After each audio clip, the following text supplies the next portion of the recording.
بسم اللہ الرحمن الرحیم۔ السلام علیکم ورحمۃ اللہ۔ میرا نام ڈاکٹر ذیشان احمد رضا ہے۔ میں اینڈرولوجسٹ اور اینڈرویورولوجسٹ ہوں۔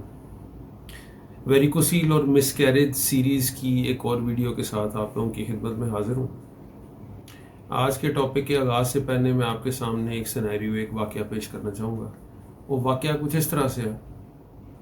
کہ آج سے تقریباً 4 سال پرانی بات ہے کہ ایک بہت ہی ویل پرسنالٹی، یعنی بہت ہی ایک وجیح جس کو کہتے ہیں جوڑا، یعنی کپل، وہ میرے کلینک پہ تشریف لائے اور اپنے مرض کا مشورہ کرنا چاہتے تھے۔ اب رکھ رکھاؤ اور لباس سے وہ بہت ہی سلجھے ہوئے اور بہت ہی تعلیم یافتہ معلوم ہو رہے تھے، اور وہ تھے بھی۔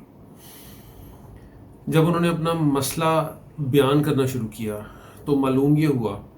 کہ 4 سال پہلے ان کی شادی ہوئی اور وہ ایک دوسرے کے ساتھ اکٹھے رہ رہے تھے، لیکن ابھی تک اولاد کی نعمت سے محروم تھے۔ اس کی جب میں نے تفصیلات پوچھی تو یہ پتہ لگا کہ 4 سال میں 3 بار حمل ہوا ہے، یعنی 4 سال میں 3 بار پریگننسی ہوئی ہے۔ وہ تقریباً 3 ماہ تک چلی ہے اور نامعلوم وجوہات کی بنا پہ حمل مکمل نہیں ہو سکا، اور وقت سے پہلے 3 ماہ کے اندر ہی خود بخود گر گیا، یعنی مس کیریج ہو گیا۔ اب یہ معلومات دیتے ہوئے، وہ بات کرتے ہوئے، وہ کپل جو تھا وہ بہت مغموم تھا۔ ظاہر ہے چیز ہی ایسی ہے کہ حمل جیسی جو قیمتی چیز ہے، جو آپ کی اولاد ہے، جو بچہ ہے، اس کا اس طرح سے ضائع ہو جانا وہ باعث کرب ہے، یعنی تکلیف کا باعث ہے۔ اب ہم نے بات، اور میں نے ان سے ڈسکشن سٹارٹ کی تو ان کے وائف کے ٹیسٹ جو ہے وہ مکمل ہو چکے تھے اور وہ ساتھ ہمراہ لائی ہوئی تھیں۔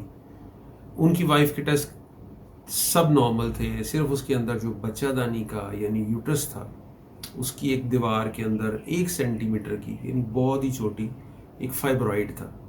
جس کو کہتے ہیں کہ نان کینسرس قسم کی ایک رسولی تھی، لیکن 1 سینٹی میٹر سے بہت ہی چھوٹی تھی۔ اور گائنیکالوجسٹ نے، جن سے یہ کنسلٹ کر رہے تھے، انہوں نے اپنی رائے یہ دی کہ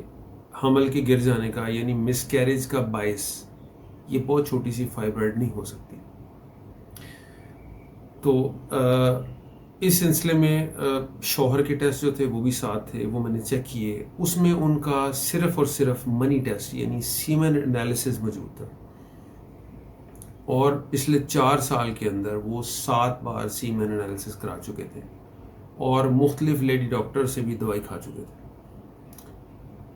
اچھا، جب میں نے ان 7 ٹیسٹ کو ایویلیویٹ کیا، چیک کیا، ان کو مطلب آپس میں کورلیٹ کیا، تو مجھے یہ اندازہ ہوا کہ ان میں 7 میں سے صرف ایک ٹیسٹ کے اندر جراثیم میں یعنی سیمن کے اندر حرکت میں کچھ کمی ہے، اور ساتھ ہی اس کی مارفالوجی یعنی اس کو شکل و صورت کہتے ہیں سپرم کی، وہ سپرم کی شکل و صورت بھی خراب ہے۔ باقی ان کی ساری جو سیمن کی رپورٹ تھی وہ بالکل پرفیکٹلی نارمل تھی۔ اسی وجہ سے انہوں نے گائنیکالوجسٹ نے ان کو دیکھ کے یہ مشورہ دیا کہ آپ کے میل کا پرابلم نہیں ہے، اور ظاہر ہے پریگنینسی بھی 1-2 دفعہ ہو چکی ہے، تو اس کا مطلب یہ ہے کہ وائف پہ ہی انہوں نے زیادہ کنسنٹریٹ کیا، ان کی بیوی کے اوپر۔ ابتداً رواج یہی تھا کہ جب بانجھپن کا علاج کرانا ہو تو اس کے لیے لے ڈاکٹر سے مشورہ کریں،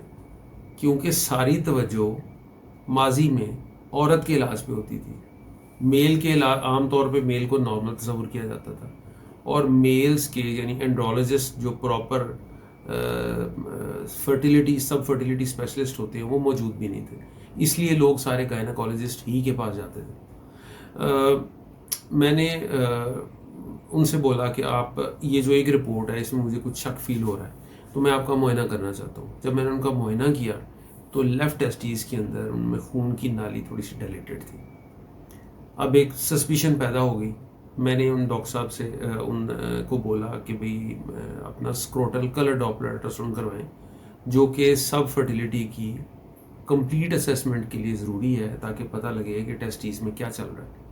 سائز کیسا ہے، یعنی ان کا والیوم کیسا ہے، ایپیڈیڈمس کا کیا حال ہے،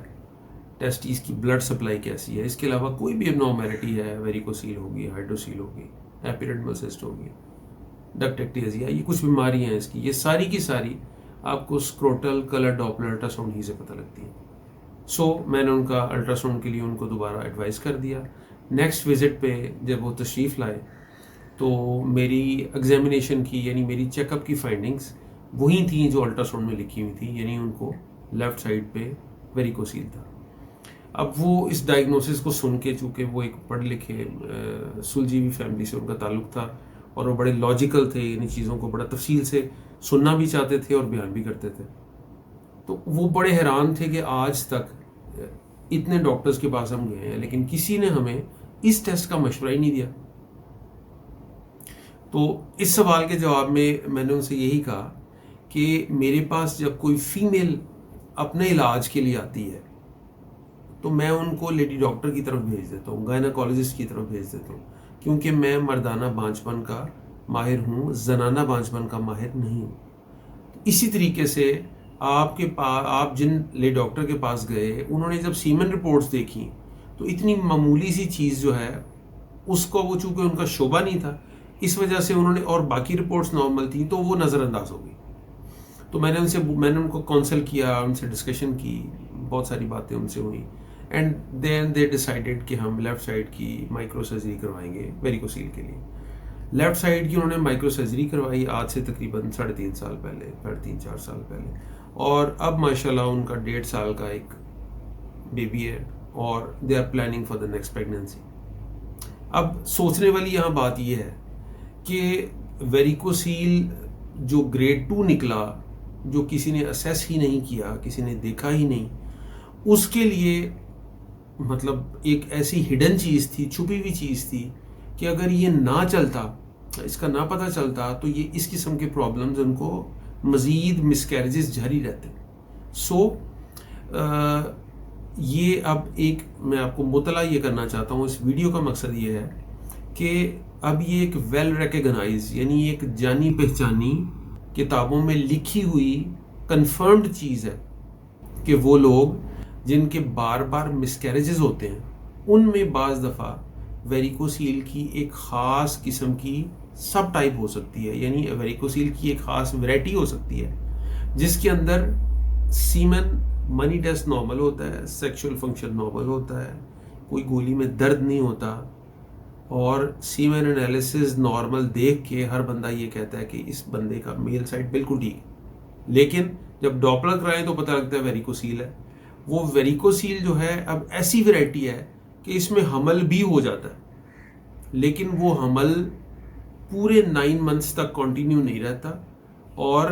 ویریکوسیل کی وجہ سے جو ڈی این اے پہ اثرات ہوتے ہیں,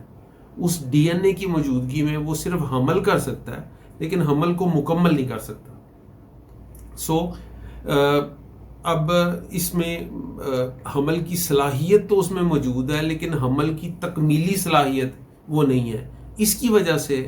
ان ویک سپرمز کی وجہ سے جو ویریکوسیل نے بنائے ہوتے ہیں یا ویک کیے ہوتے ہیں, ان کی وجہ سے بار بار مردانہ وجہ کی وجہ سے مس کیریج ہو جاتا ہے, یعنی حمل گر جاتا ہے, اور ساری توجہ عورت کی طرف ہوتی ہے اور مرد کی یہ چیز ہڈن رہ جاتی ہے, چھپی رہ جاتی ہے. تو آپ نے یہ دیکھا کہ کس طرح سے ان کی ایک چھپی ہوئی بیماری جس کی ہم نے مائکروسکوپک سرجری کی اور ان کا کمپلیٹ اللہ پاک نے کیور دے دیا. تو اس تکلیف سے, یعنی جو مس کیریجز کا بار بار حمل کا گرنا ہے, اس کی تکلیف سے, اس کی پرابلم سے بچا جا سکتا ہے,